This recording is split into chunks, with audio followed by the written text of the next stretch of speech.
Boa noite, Renato Leão falando, canal Vasco 68. Gente, não esquece de curtir e nem de acionar o sininho de notificações. E, gente, não esqueça do meu patrocinador Origem Marketing para Eventos. É que o pé que quebrou, aí para colocar fica ruim e tal. E não repare do cabelo despenteado não, porque aqui é raiz mesmo. Se tiver ruim, vocês me pagam um barbeiro que seja melhor. Gente, como eu sou do futsal e quando falam-se de vitória do Vasco, a gente tem que pontuar, né? Pontuar não, tem que destacar mesmo. O Vasco ontem sagrou-se campeão do Sub-17 na final lá no Grajaú Country, clube raiz janata do futsal, ganhando dolaria de virada por 4-3. E ontem também o futsal feminino adulto venceu o São Gonçalo pelo mesmo placar 4-3. Parabéns aos meninos e as meninas.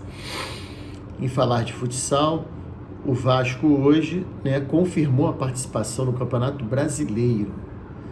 Eu quero só que vocês atentem para uma coisa: Campeonato Brasileiro, ele é oficial, ele faz parte da CBFS, Confederação Brasileira de Futsal, e são 20 clubes participantes, classifica para Libertadores. A LNS, a Liga Nacional de Futsal, que é aquela que passa no Sport TV, milionária, que tem que pagar franquia, pagar isso e aquilo, não classifica. Então o Vasco, obviamente, optou por participar do Campeonato Brasileiro, que é oficial, e que paga prêmios para o primeiro, segundo, terceiro e quarto colocado. Como eu disse, também classifica para a Libertadores. Clubes além do Vasco, como Sport Recife, Náutico de Recife, Cruzeiro, CRB e outros.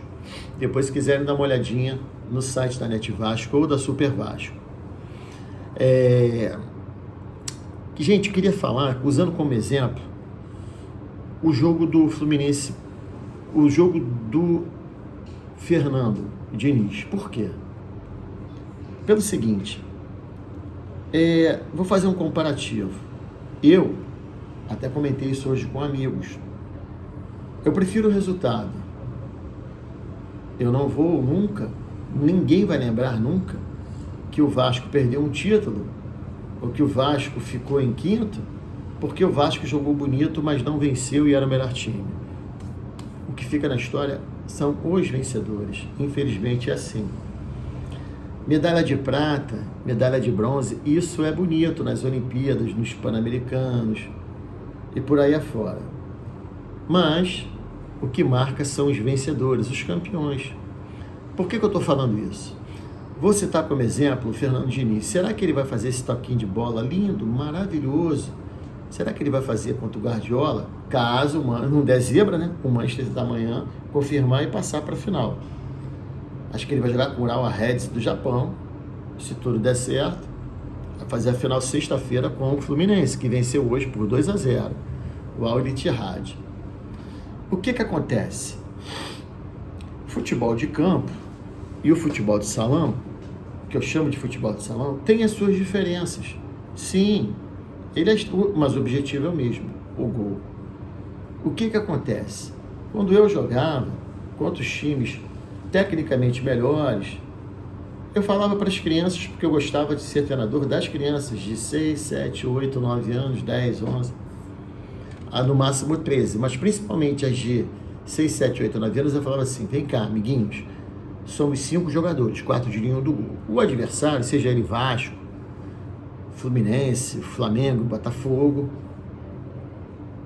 outros também, que eram melhores, eu falava assim: são crianças iguais a vocês, não tem nenhum super-homem do outro lado, então vamos marcar em cima. Aí me chamavam de maluco: você não pode marcar em cima, tem que marcar a minha quadra, todo na quadra defensiva. Gente, são crianças. Aí eu cito o filósofo Vanderlei Luxemburgo, que eu já botei aqui em título do meu vídeo aqui, em outros vídeos anteriores, dizendo que o medo de perder tira a vontade de ganhar.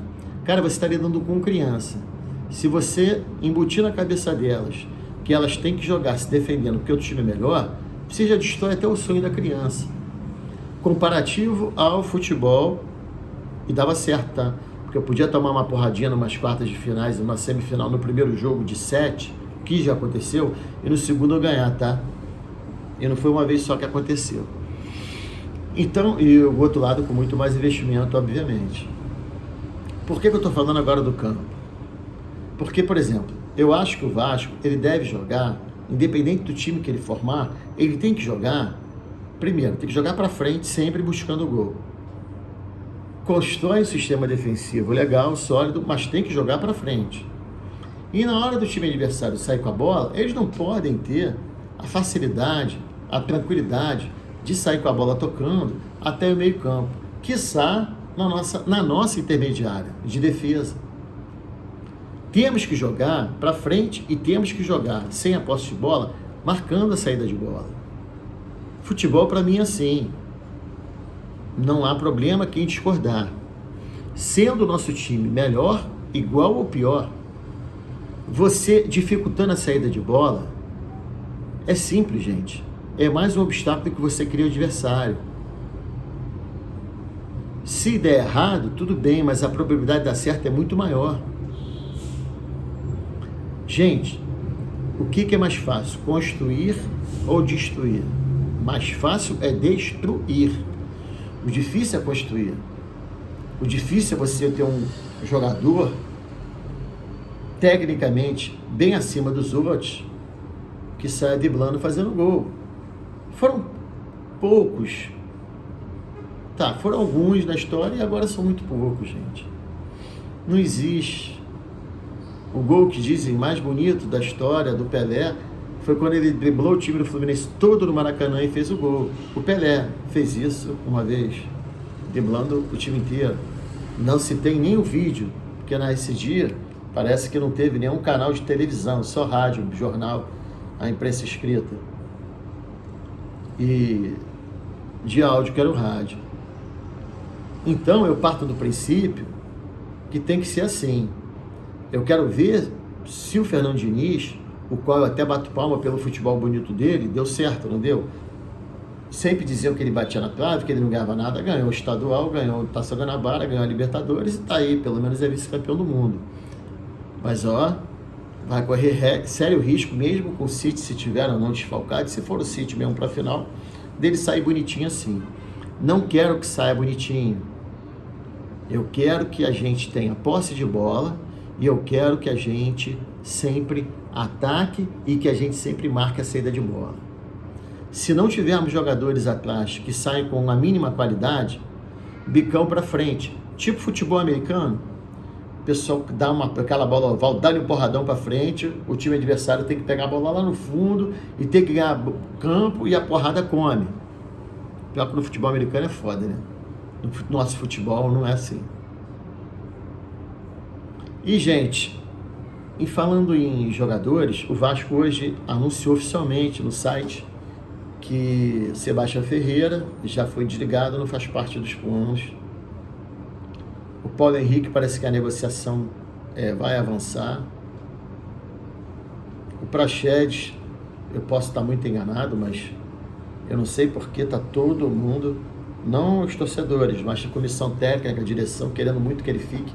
Mas para mim, com todo respeito ao Praxedes, eu acho que ele tem qualidade técnica sim, mas ele parece um jogador da década de 60.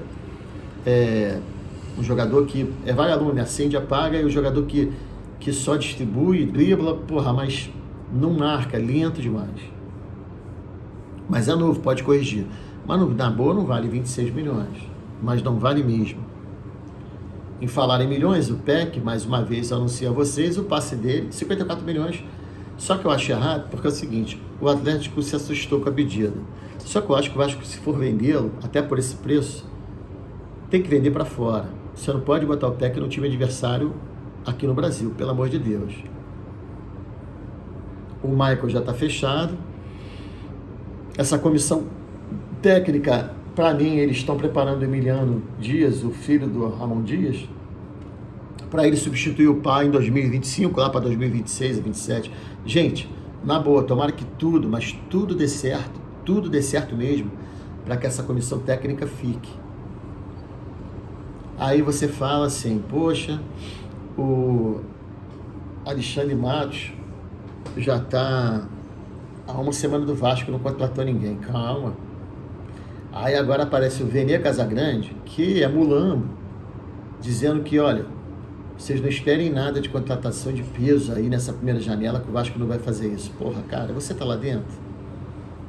Você sabe que o Pedrinho vai fazer parte lá do comitê da SAF?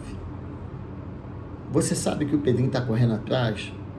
Você sabe que ele está palavrado com o presidente, dono, CEO da Crefisa e da FAM? Você sabe o que ele está fazendo? Você sabe dos contatos dele? Sabe? Porra, se fosse o Pedrosa falar, se fosse o Casimiro, se fosse o Fábio Azevedo, o Flávio Dias no Atenção Vascaínos, o Dieguinho, todos, aí se fossem falar, é uma coisa, gente.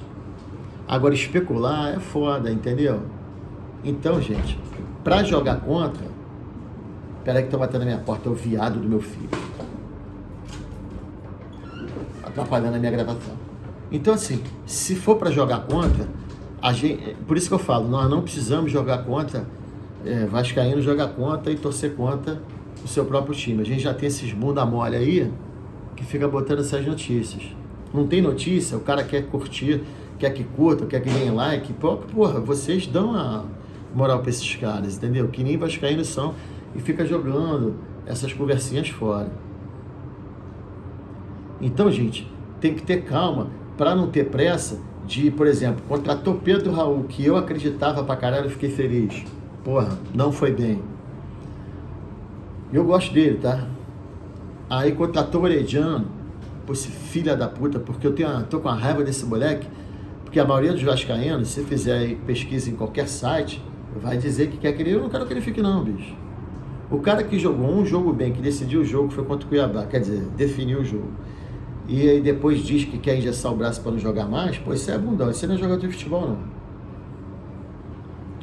E as outras especulações, eu não vou ficar falando, porque o nome já diz, especulação. Talvez esse Kusevich, que é o zagueiro do Curitiba, aí nego vai dizer, pô, o time caiu. O time caiu. Vocês lembram que o Vasco caiu com o Pedrinho? O Vasco caiu com o Edmundo? Porra, e os caras eram craques e ídolos. Esse Kusevich, ele é chileno e fez a base toda no Real Madrid. E foi destaque do Curitiba. Realmente, essa negociação, eu acredito, aí seria mais um zagueiro, porque como o Vasco já se desfez do Robson, e deve se desfazer do Miranda e do Capasso, passa aí, velho. Seria uma puta contratação. Seria muito bom mesmo, entendeu? Agora estão falando que o House deve ir pro Vitória. Porra, libera, deixa ele pro Vitória. O Ivan tem que ficar, gente. Esse negócio que o Ivan tá insatisfeito que tá no banco, é lógico. Qualquer um fica insatisfeito. Não tem jogador que fica satisfeito no banco. Agora, é melhor ele ficar no banco, podendo jogar alguns jogos, do que ele disputar a posição com o João Pedro na segunda divisão do Santos. E olhem, gente, não desejo mal de ninguém, não. Mas eu não sei se o Santos vai ter perna para se reerguer, não, tá? Se existe um personagem maior do que um clube, é o Santos. O Pelé é maior do que o Santos. Eu repito, o Pelé é maior do que o Santos. Nenhum outro clube existe isso.